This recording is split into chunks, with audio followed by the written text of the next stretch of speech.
குருவியும் சோனா குருவியும் தங்களுக்குன்னு இருந்த ஒரு அழகான சின்ன வீட்டுல வாழ்ந்து வந்தாங்க. சோனா குருவி அப்பதான் 4 முட்டை இட்டு இருந்தது.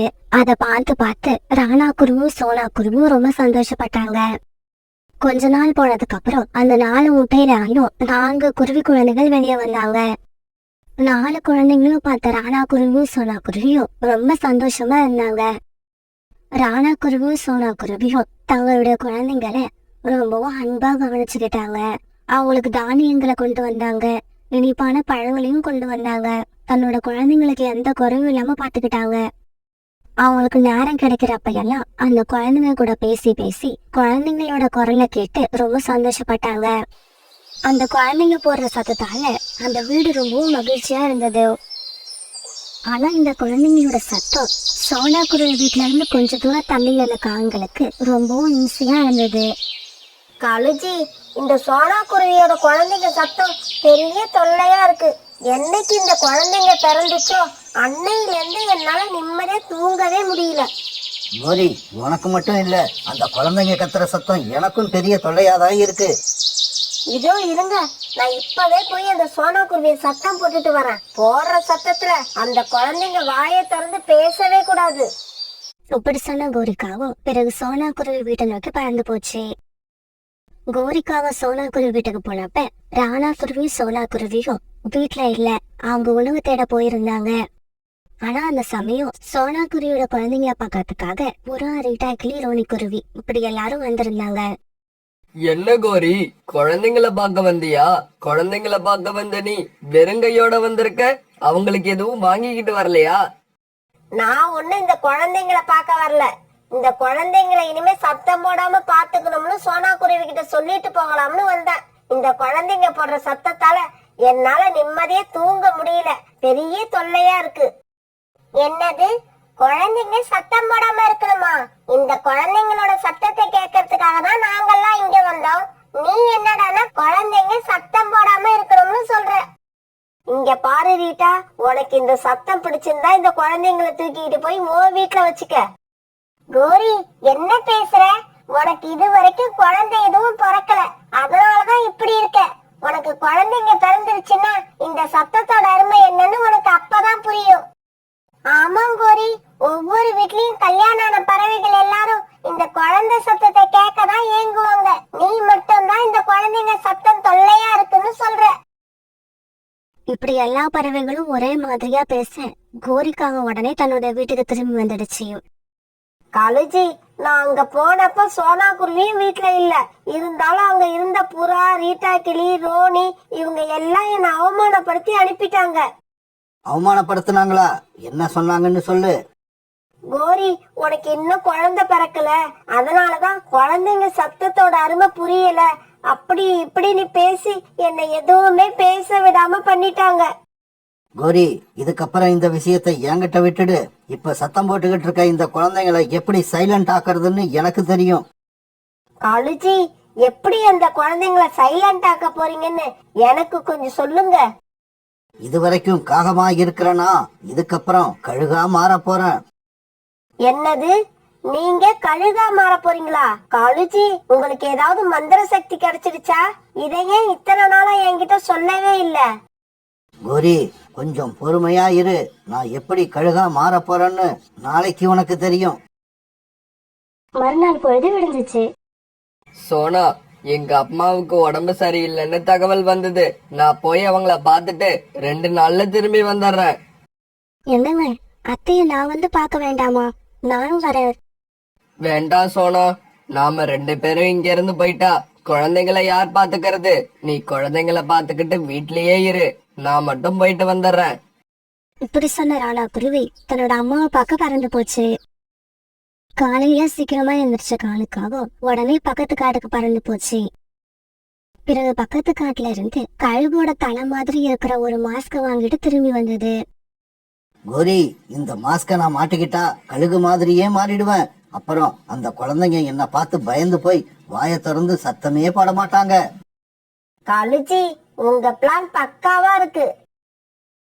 பிறகு கொஞ்ச நேரம் கழிச்சு காலுக்காவும் கழுகு மாதிரி இருக்கிற மாஸ்க் மாட்டிக்கிட்டு சோனா குருவி வீட்டு நோக்கி பறந்து போச்சு. இந்த சமயத்துல தங்களுடைய வீட்டுல அந்த 4 குழந்தைகளும் ரொம்ப சந்தோஷமா விளையாண்டுகிட்டு இருந்தாங்க. அந்த சமயத்துலதான் காலுக்காக அந்த முகமூடிய மாட்டிக்கிட்டு சோனா குருவி வீட்டு ஜன்னல் பக்கத்துல வந்து உட்கார்ந்தது. இங்க பாருங்க, நான் தான் கழுகு வந்திருக்கேன். இப்ப உங்களை எல்லாம் சாப்பிட போறேன்.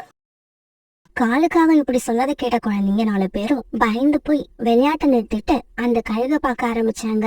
கழுகு முதலா பார்த்த பயத்துல அவங்க எல்லாம் அழ ஆரம்பிச்சாங்க. தம்பிகளா, இதுதான் கழுகு.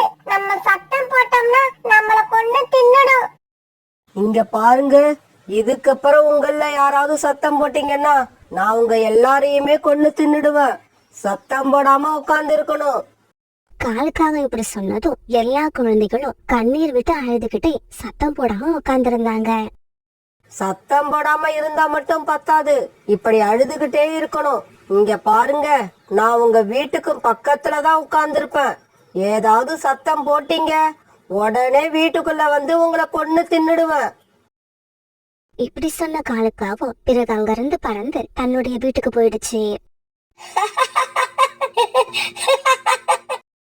காலுஜி, நீங்க சொன்னதை கேட்டு சிரிச்சு சிரிச்சு எனக்கு வயிறெல்லாம் வலிக்குது. நீங்க போனதுல இருந்து இப்ப வரைக்கும் அந்த குழந்தைங்களோட சத்தமே கேட்கல. இப்பதான் நிம்மதியா இருக்கு. இப்படி பேசிக்கிட்ட காங்கள் 2 பேரும் தங்களுடைய கூட்டுல படுத்து தூங்க ஆரம்பிச்சாங்க. அன்னைக்கு சாயங்காலம் சோனா குருவி தானியங்களை எடுத்துக்கிட்டு வீட்டுக்கு திரும்பி வந்தப்ப குழந்தைகள் எல்லாம் பயந்து போய் சத்தம் போடாம உட்கார்ந்துருந்தாங்க. குழந்தைங்களா, என்ன உங்க முகமெல்லாம் ரொம்ப பயந்து போன மாதிரி இருக்கு, என்ன வச்சு உங்களுக்கு? சோனா குருவி இப்படி கேட்டதுக்கு எந்த குழந்தையுமே பதில் பேசாம மௌனமா இருந்தாங்க. பியூட்டி, நீங்க பெரிய பொண்ணு தானே, நீங்க சொல்லுங்க, என்ன நடந்துச்சு, ஏன் இப்படி இருக்கீங்க? அம்மா, சத்தம் போடாம மெதுவா பேசுங்க. நம்ம வீட்டுக்கு பக்கத்துலயே ஒரு கழுகு உட்கார்ந்துருக்கு. அது நம்ம சத்தம் போட்டா உள்ள வந்து நம்மள கொன்னு தின்னுடும். பியூட்டி, என்ன சொல்ற நீ? நம்ம வீட்டுக்கு பக்கத்துல எந்த கழுவும் இல்ல. இன்னும் சொல்ல போனா நம்ம காட்டுல இப்ப கழுவே கிடையாது. இல்லம்மா, உங்களுக்கு தெரியல. அந்த கழுகு வந்து இந்த ஜன்னல் பக்கமா எங்க கிட்ட பேசுச்சு. சத்தம் போட்டீங்கன்னா உங்க எல்லாரையும் கொன்னு தின்னுடுவேன்னு சொல்லி மிரட்டிட்டு போச்சு. குழந்தைங்க சொன்னதை கேட்ட சோனா குருவி பிறகு தன்னுடைய வீட்டுக்கு வெளியில போய் சுத்தி முத்தியும் பார்த்தது. ஆனா அங்க எந்த கழுவும் இல்ல. பிறகு சோனா குருவி தன்னுடைய குழந்தைங்களையும் வெளியில அழைச்சிட்டு போய் வீட்டுக்கு பக்கத்துல எந்த கழுகும் இல்லைன்னு அவங்களுக்கு புரிய வச்சது. வீட்டுக்கு பக்கத்துல எந்த கழுகும் இல்லைன்னு தெரிஞ்சதுக்கு அப்புறம் தான் பயந்துகிட்டு இருந்த எல்லா குழந்தைகளும் தங்களோட நார்மலான மூடுக்கு வந்தாங்க. பிறகு இரவு உணவு சாப்பிட்ட எல்லாரும் தங்களோட கூடுகள்ல படுத்து தூங்க ஆரம்பிச்சாங்க. ஆனா சோனா குருவி மட்டும் தூங்கவே இல்ல. தன்னோட குழந்தைங்கள வந்து பயமுறுத்தின கழுக பத்தி யோசிச்சுக்கிட்டே இருந்தது. மறுநாள் பொழுது விடிஞ்சிச்சு. சோனா குருவியோட குழந்தைங்க கழுக பத்தின நினைப்பையெல்லாம் மறந்துட்டு எப்போதும் போல சந்தோஷமா விளையாண்டுகிட்டு இருந்தாங்க. சோனா குருவி அன்னைக்கு உணவு தேட போகாம தன்னுடைய வீட்டுக்கும் பக்கத்துல இருந்த ஒரு மரத்துல மறைஞ்சிருந்து தன்னோட வீட்டையே பாத்துக்கிட்டு இருந்தது. எந்த கழுகு வந்து என்னோட குழந்தைங்கள பயமுறுத்துதுன்னு இன்னைக்கு நான் கண்டுபிடிச்சே ஆகணும். காலுஜி, சோனா குருவியோட குழந்தைங்க மறுபடியும் சத்தம் போட ஆரம்பிச்சுட்டாங்க. இன்னும் ஒரு தடவை கழுகு மாதிரி போய் அந்த குழந்தைங்கள பயமுறுத்திட்டு வாங்க. உடனே காலுக்காக அந்த கழுகோட மாஸ்க மாட்டிக்கிட்டு மறுபடியும் சோனா குருவி வீட்டுக்கு பறந்து போச்சு. ஆமா, உங்களுக்கு ஒரு தடவை சொன்னா பத்தாதா? தினம் தினம் வந்து சொல்லிக்கிட்டே இருக்கணுமா? கழுகு பார்த்த குழந்தைகள் எல்லாம் மறுபடியும் பயந்து போய் சத்தம் போடாம உட்கார்ந்துருக்க ஆரம்பிச்சாங்க. அப்படியா, புதுசா வந்த கழுகு காலண்ணன் தானா? காலண்ணா, என்னோட குழந்தைங்க நீங்க பயமுறுத்தின மாதிரி நான் உங்களை பயமுறுத்தி ஓட ஓட விரட்டுறேன் பாருங்க. பிறகு சோனா குருவி வழக்கம் போல உணவு தேட பறந்து போச்சு. சாயங்காலம் தானியங்களை எடுத்துக்கிட்டு சோனா குருவி வீட்டுக்கு வந்தப்ப குழந்தைங்க பழையபடி எதுவும் பேசாம பயந்து போய் உட்கார்ந்து இருந்தாங்க. குழந்தைங்களா, அந்த கழுகு நினைச்சு பயப்படாதீங்க. அது வேற யாரும் இல்ல, நமக்கும் பக்கத்துல குடியிருக்கிற காளை அங்கிள் தான். அவங்க கழுகு மாதிரி வேஷம் போட்டுக்கிட்டு வந்து உங்களை பயமுறுத்துறாங்க. இல்லம்மா, நாங்க எல்லாருமே நல்லா பார்த்தோம். வந்தது கழுகுதான். அது எங்க மேல ரொம்பவும் கோவமா இருக்கு. சரி, அப்படியே வச்சுப்போம். உங்களை பயமுறுத்தின கழுக நாளைக்கு நீங்க பயமுறுத்தி விரட்ட போறீங்க. இப்படி சொன்ன சோனா குருவி பிறகு குழந்தைங்களோட விளையாட்டு பொருட்கள் விற்கிற கடைக்கு போச்சு. பாக்குறதுக்கு நிஜத்துல பாம்பு மாதிரியே இருக்கிற பொம்மை எனக்கு வேணும். இந்தாங்க, இந்த பாம்பு பொம்மை தான் இப்ப புதுசா வந்திருக்கு. காலண்ணா, இத்தனை நாளா என் குழந்தைங்கள அழ வச்சிருந்தீங்க, நாளைக்கு இந்த பாம்பை பார்த்துட்டு கதறி அழ போறீங்க. சோனா குருவி அந்த பாம்பு பொம்மையை வீட்டுக்கு கொண்டு வந்ததும் அதை பார்த்த குழந்தைகள் எல்லாம் பயந்து போனாங்க. குழந்தைங்களா, பயப்படாதீங்க, இது உண்மையான பாம்பு கிடையாது, விளையாட்டு பொம்மை தான். அம்மா இப்படி சொன்னதும் எல்லா குழந்தைங்களும் அந்த பாம்பை சுத்தி வந்து உட்காந்துக்கிட்டு அது கூட விளையாட ஆரம்பிச்சாங்க. மறுநாள் பொழுது விடிஞ்சிச்சு. இங்க பாருங்க குழந்தைங்களா, நான் அந்த அலமாரிக்கு பின்னால மறைஞ்சு உட்காந்துருக்கேன். அந்த கழுகு வந்த உடனே இந்த பாம்பு அதோட முகத்துக்கு நேரா நீட்டுங்க. அப்புறம் பாருங்க, அது உண்மையான கழுகா இல்ல பக்கத்து வீட்டுல குடியிருக்கிற காலாங்களான்னு உங்களுக்கு அப்பதான் தெரியும். பிறகு கொஞ்ச நேரம் கழிச்சு காலுக்காகவும் வழக்கம் போல குழந்தைங்கள பயமுறுத்துறதுக்காக சோனா குருவி வீட்டுக்கு வந்தது. இங்க பாருங்க, நீங்க எல்லாரும் சொன்ன பேச்ச கேக்குறதே இல்ல, அதனால உங்க எல்லாரையும் இப்ப நான் சாப்பிட போறேன். கழுகங்கள், நீங்க எங்களை சாப்பிடுறதுக்கு முன்னாடி இந்த பாம்பு உங்களை சாப்பிட போகுது. இப்படி சொன்ன பியூட்டி அந்த பாம்பை காலுக்காகத்தோட முகத்துக்கு நேரா எடுத்து காட்டுச்சு.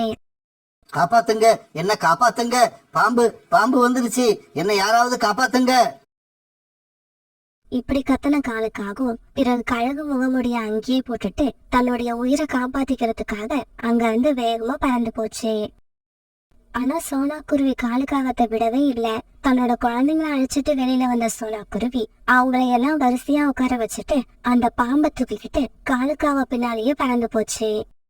கழுகண்ணா, கழுகண்ணா, கொஞ்சம் நில்லுங்க, இன்னைக்கு என்னோட பாம்பு இப்ப உங்களை சாப்பிட போகுது. நடந்தது எல்லாத்தையும் பார்த்த குழந்தைங்க 4 பேரும் கழுகு மேல இருந்த பயம் எல்லாம் போக வயிறு வலிக்க சிரிக்க ஆரம்பிச்சாங்க. சோனா குருவிக்கு சொந்தமா ஒரே ஒரு பெரிய மாமரம் இருந்தது. அந்த மரத்துல கோடை காலத்துல காய்கள் காய்க்க ஆரம்பிக்கும். மாம்பழங்கள் பழுத்த உடனே சோனா குருவி அதை எடுத்துக்கிட்டு போய் காடு பூரா விற்பனை பண்ணி அதுல வர பணத்தை வச்சு தன்னுடைய குடும்பத்தை ஓட்டிக்கிட்டு இருந்தது. அந்த மாமரத்துல சீசன்ல மட்டும் காய்கள் காய்ச்சிக்கிட்டு இருந்ததால சீசன் முடிஞ்ச உடனே தன்னுடைய குடும்பத்தை நடத்த சோனா குருவி ரொம்ப சிரமப்பட்டுக்கிட்டு இருந்தது. உடல் நிலைமையில பருந்து மகாராஜாவோட சின்ன பெண் குழந்தை பேபி ஒரு நாள் அரண்மனையில அழுதுகிட்டு இருந்தது. பருந்து மகாராஜா, அவங்க மனைவி, மந்திரி ஜம்ஜம், அப்புறம் ஆந்த வீரர்கள் இப்படி எல்லாரும் எவ்வளவு முயற்சி செஞ்சும் பேபியோட அழுகையை நிறுத்தவே முடியல. அந்த சமயத்துல அரண்மனைக்கு மாம்பழங்கள் கொடுக்கறதுக்காக சோனா குருவி தன்னுடைய மாம்பழ கூடைய தூக்கிட்டு அங்க போச்சு. பேபிமா, அழாதீங்க, என் கூட வாங்க, நான் உங்களுக்கு இந்த காட்டை சுத்தி காமிக்கிறேன். அப்படியா? என்ன வெளியில அழைச்சிட்டு போக போறீங்களா? நான் ரெடி, வாங்க இப்பவே போவோம். இவ்வளவு பேர் சமாதானப்படுத்தியும் அழுகையை நிறுத்தாத அந்த குழந்தை சோனா குருவி வந்து பேசின உடனே அழுகிய நிறுத்தினது பருந்து மகாராஜாவுக்கு ரொம்பவும் சந்தோஷத்தையும் ஆச்சரியத்தையும் கொடுத்தது. சோனா, உன்னோட மாம்பழ கூட எங்கேயே இருக்கட்டும், அதுல உள்ள பழங்கள் எல்லாத்தையும் நானே வாங்கிக்கிறேன். நீ முதல்ல பேபிய கூப்பிட்டுக்கிட்டு போய் இந்த காட்டை சுத்தி காட்டிட்டு வா. பருந்து மகாராஜா அப்படி சொன்ன உடனே சோனா குருவி பேபியை கூப்பிட்டுக்கிட்டு அரண்மனையை விட்டு வெளியில பறந்து வந்தது. அன்னைக்கு ஆரம்பிச்ச பழக்கம்தான் இன்னைக்கு வரைக்கும் அது தொடர்ந்துகிட்டே இருந்தது. சோனா குருவி கூட பருந்து மகாராஜாவோட குழந்தை இப்படி சுத்தி வர்றது மத்தவங்க கண்ணுக்கு எப்படி இருந்ததோ தெரியாது. ஆனா காலுக்காகத்துக்கும் கோழிக்காகத்துக்கும் ரொம்பவும் எரிச்சலை கொடுத்தது.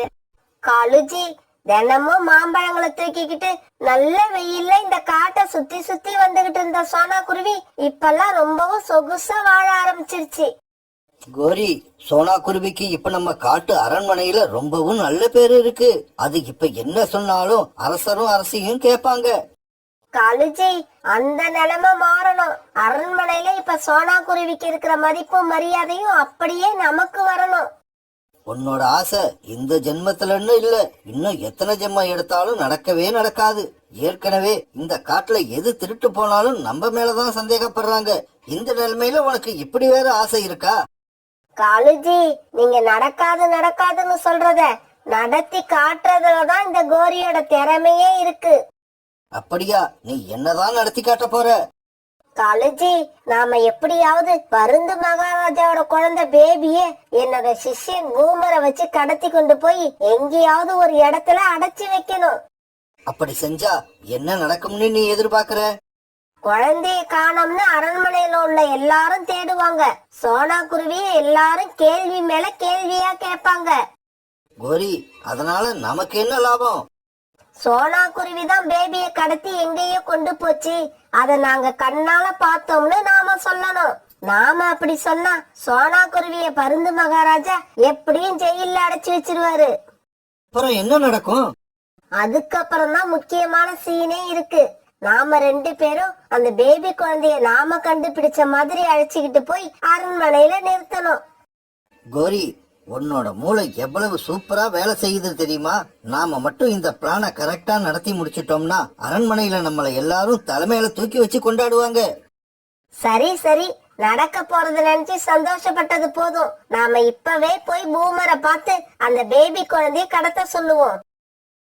இப்படி பேசிக்கிட்ட காங்கள் 2 பேரும் உடனே பூமர் ஆண்டிய பார்க்க பறந்து போனாங்க. தலைவி, நீங்க சொல்ற வேலையை செஞ்சு முடிச்சா எனக்கு என்ன கொடுப்பீங்க? இங்க பாரு பூமர், நாங்க மறுபடியும் பருந்து மகாராஜாவோட குழந்தைய அவர்கிட்ட கொண்டு போய் ஒப்படைச்சா அவர் எங்களுக்கு ஏராளமான தங்க நாணயங்கள் கொடுப்பாரு. அதுல உனக்கு 50 தங்க நாணயங்கள் கொடுக்கறோம். அதெல்லாம் முடியாது. அரசர் உங்களுக்கு என்ன கொடுக்கறாரோ அதுல பாதி எனக்கு வரணும். பிறகு வேற வழி இல்லாத காலுக்காகவும் கோரிக்காகவும் அதுக்கு ஒத்துக்கிட்டாங்க. சரி, அந்த பேபி குழந்தை எங்க இருக்குன்னு சொல்லுங்க, இப்பவே கடத்திடுறேன். எங்க காட்டுல இருக்கிற அருவிக்கரையில தான் அந்த குழந்தைய வச்சுக்கிட்டு சோனா குருவி உட்கார்ந்து இருக்கு. இப்பவே போறேன். எப்படியாவது அந்த குழந்தைய கடத்திக்கிட்டு போய் நீங்க சொன்ன மாதிரி அந்த குகையில அடைச்சு வைக்கிறேன். பேபி, இங்க உள்ள பூக்கள் எல்லாம் எவ்வளவு அழகா இருக்கு பாத்தியா? இல்ல, எனக்கு எந்த பூவுமே பிடிக்கல. அப்படியா? உனக்கு என்ன கலர் பூ ரொம்ப பிடிக்கும்? எனக்கு கருப்பு கலர் பூ தான் பிடிக்கும். சரி பேபி, நீ இங்கேயே உட்கார்ந்துரு. நான் இன்னும் கொஞ்சம் தூரம் போய் கருப்பு கலர்ல பூ இருக்கான்னு தேடி பார்த்துட்டு வரேன். இப்படி சொன்ன சோனா குருவி பிறகு கருப்பு கலர் பூவை தேடி பறந்து போச்சு. இந்த சந்தர்ப்பத்துக்காக மறைஞ்சிருந்து சோனா குருவிய பாத்துக்கிட்டே இருந்த பூமர் உடனே அந்த இடத்துக்கு வந்துச்சு. அது நினைச்ச மாதிரியே பேபி குழந்தைய தூக்கிட்டு அந்த காட்டுல இருந்த பாழடைஞ்ச குகையை நோக்கி பறந்து போச்சு. இப்படி தூக்கிட்டு போன பேபிய பூமர் அங்கிருந்து ஒரு கல்லுல கட்டி போட்டுச்சு. அங்கிள், அங்கிள், என்னை எதுக்காக இங்க தூக்கிக்கிட்டு வந்தீங்க? உன்னை தூக்கிக்கிட்டு வந்தது மட்டும்தான் எனக்கு தெரியும். எதுக்காக தூக்கிக்கிட்டு வந்தன்னு எனக்கு தெரியாது. அது அந்த காலு காகத்துக்கும் கோரி காகத்துக்கும் தான் தெரியும். அப்படியா? யார் அவங்க? அவங்க தான் உன்னை தூக்கிக்கிட்டு வர சொல்லி எனக்கு உத்தரவு போட்டவங்க. அங்கிள், என்னை எதுக்காக அவங்க தூக்கிக்கிட்டு வர சொன்னாங்க? எங்க அப்பாவுக்கு தெரிஞ்சா உங்களை கொன்னு போட்டுடுவாரு. தெரிஞ்சாதானே கொன்னு போடுவாரு. நீ இங்க இருக்கிறத நாங்க அவருக்கு கடைசி வரைக்கும் தெரியாதபடி பாத்துப்போம். இதை கேட்டுட்டு பேபி குழந்தை அழ ஆரம்பிச்சது. இங்க பாரு, சத்தம் போடாம இருக்கணும். சத்தம் போட்ட உன்னை கொன்னு போட்டுடுவேன். இப்படி சொல்லிட்டு பூமர் ஆண்டு அங்கிருந்து பறந்து போயிடுச்சு. இங்க பாருங்க, நீங்க சொன்னபடி பேபி குழந்தைய அந்த பால் அடைஞ்ச குகையில கட்டி போட்டுட்டேன். இதோட என்னோட வேலை முடிஞ்சது. நீங்க சீக்கிரமா உங்க வேலைய முடிச்சிட்டு அரசர் கொடுக்கற வெகுமதியோட என்ன வந்து பாருங்க. இப்படி சொல்லிட்டு பூமர் ஆண்டு தன்னுடைய காட்டுக்கு பறந்து போயிடுச்சு. கருப்பு கலர் பூ எடுத்துக்கிட்டு மறுபடியும் அருவிக்கரைக்கு வந்த சோனா குருவி குழந்தைய காணாம கண்ணீர் விட்டு அழுதுச்சு. பிறகு இந்த விஷயத்த அரண்மனைக்கு போய் பருந்து மகாராஜா கிட்ட சொல்லுச்சு. சோனா, நீ என்ன சொல்ற? என்னோட குழந்தைய நீ பொறுப்பா பாதுகாப்பன்னு நினைச்சுதான் அந்த பொறுப்பை நான் உன்கிட்ட ஒப்படைச்சேன். நீ இப்படி அலட்சியமா இருப்பன்னு நான் நினைக்கவே இல்லை. மகாராஜா இப்படி சொல்லி கண்ணீர் விட்டுட்டு இருக்கும் போது காலுக்காகவும் கோரிக்காகவும் அந்த இடத்துக்கு வந்தாங்க. மகாராஜா, உங்களோட குழந்தை காணாம போனது பத்தி உங்ககிட்ட ஒரு தகவல் சொல்லணும். சொல்லுங்க காகங்களே, என்னோட குழந்தைய பத்தி என்ன தகவல் சொல்ல போறீங்க? பருந்து மகாராஜா, உங்களோட குழந்தைய இந்த சோனா குருவி தூக்கிக்கிட்டு பக்கத்து காடு வரைக்கும் பறந்து போனதை எங்க கண்ணால நாங்க பார்த்தோம். அதனால இந்த சோனா குருவி சொல்றத நம்பாதீங்க. இந்த சோனா குருவி தான் உங்க குழந்தைய பக்கத்து காட்டுல இருக்கிற கழுகு கிட்ட விலைக்கு வித்துருச்சு. சோனா, உனக்கு எவ்வளவு பணம் தேவைப்பட்டாலும் நீ என்ன கேட்டிருக்கலாம், நானே கொடுத்திருப்பேன். ஆனா இப்படி என்னோட குழந்தைய பணத்துக்காக விற்பன்னு நான் நினைக்கவே இல்லை. வீரர்களே, என்ன வேடிக்கை பார்த்துக்கிட்டு இருக்கீங்க? இந்த சோனா குருவியை பிடிச்சு சிறையில் அடைங்க. பருந்து மகாராஜா இப்படி சொன்னதும் பிறகு சோனா குருவி அந்த ஆண்டு விரல்கள் சிறையில் அடைச்சாங்க. பருந்து மகாராஜா, நான் சொல்றத கேளுங்க. என் மேல எந்த தப்பும் இல்ல. நான் நிரபராதி. ஆனா சோனா குருவி இப்படி சொல்லி அழுதத அங்க இருந்து யாருமே காதுல வாங்கல. காலுஜி, சோனா குருவி அழுதத நினைச்சா எனக்கு சிரிப்பு சிரிப்பா வருது. கோரி, எனக்கு இன்னைக்கு ராத்திரி தூக்கமே வராது. ஏங்க அப்படி சொல்றீங்க? பொழுது விடிஞ்ச உடனே நாம குகையில அடைஞ்சு கிடக்கிற பேபி குழந்தைய தூக்கிக்கிட்டு போய் அரசர்கிட்ட ஒப்படைச்சிட்டு அவர் கொடுக்கிற வெகுமதியை வாங்கினாதான் எனக்கு தூக்கமே வரும். இவங்க அப்புறம் பேசிக்கிட்டு இருக்கப்ப பக்கத்து காட்டுக்கு ஒரு வேலையா போன புறா அந்த பாழடைஞ்ச குகை வழியா பறந்து வந்தது. காப்பாத்துங்க, என்னை யாராவது காப்பாத்துங்க, காப்பாத்துங்க, என்னை யாராவது காப்பாத்துங்க. என்ன இது? ஏதோ குழந்தை கத்துற சத்தம் கேக்குது. அந்த சத்தம் இந்த குகைக்குள்ள இருந்து தான் வருது. இப்படி யோசிச்ச புறா அந்த குகைக்குள்ள போய் பார்த்தது. குகைக்குள்ள அடைக்கப்பட்டு கிடந்த பேபி குழந்தைய பார்த்ததும் புறா அதிர்ச்சி ஆயிடுச்சு. ஆமா, நீ பருந்தரசரோட குழந்தை பேபி தானே? ஆமா, நான் பேபி தான், என்னை காப்பாத்துங்க. அது சரி, உன்னை இங்க யார் கொண்டு வந்து கட்டி போட்டது? என்னை இங்க ஒரு ஆண் அங்கிள் வந்து கட்டி போட்டாங்க. ஆனா அவங்களா இதை செய்யலையா? காலுக்காகவும் கோரிக்காகவும் சொல்லிதான் அவர் செஞ்சதா என்கிட்ட சொன்னாரு. பிறகு புறா பேபி குழந்தைய அங்க இருந்து விடுவிச்சு தன்னோட முதுகுல ஏத்துக்கிட்டு அரண்மனை நோக்கி பறந்து போச்சு. மறுநாள் பொழுது விடிஞ்சிச்சு. மறுநாள் காலையில காவல் வீட்டு கதவை யாரோ திறந்தாங்க. காலுஜி, காலுஜி, சீக்கிரமா எழுந்திருங்க. அரண்மனையில இருந்து வீரர்கள் வந்திருக்காங்கன்னு நினைக்கிறேன். கண்டிப்பா நமக்கு வெகுமதி கொடுக்கதான் அரசர் அழைச்சுக்கிட்டு வர சொல்லி இருப்பாரு. கோரி, பைத்தியம் மாதிரி பேசாத. நாம இன்னும் அரசரோட குழந்தைய கொண்டு போய் அவர்கிட்ட ஒப்படைக்கவே இல்ல. அந்த குழந்தை இப்பவும் குகையில தான் அடைஞ்சு கிடக்கு. ஆமா காலுஜி, நீங்க சொன்ன ஒன்னதான் எனக்கு ஞாபகம் வருது. நாம இன்னும் குழந்தைய கொண்டு போய் அரண்மனையில ஒப்படைக்கவே இல்ல. அதுதான் எனக்கும் தெரியல. வா, வெளியில போய் என்னன்னு கேப்போம். வீரர்களே, எதுக்காக எங்களை மகாராஜா அழைச்சுக்கிட்டு வர சொன்னாரு? ஆக்சுவலா நாங்க இப்ப வர வேண்டிய சீனே கிடையாது. குழந்தைய கொண்டு வந்து ஒப்படைச்சிட்டு தான் நாங்க அரண்மனைக்கு என்ட்ரி கொடுக்கணும்.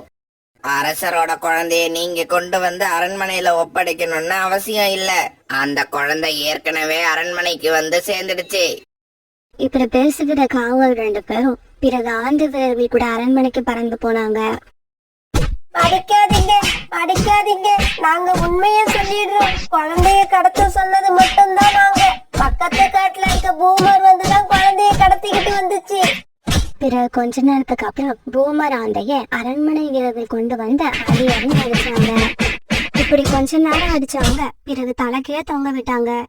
தலைவி, கடைசியில என்ன இப்படி பண்ணிட்டீங்க?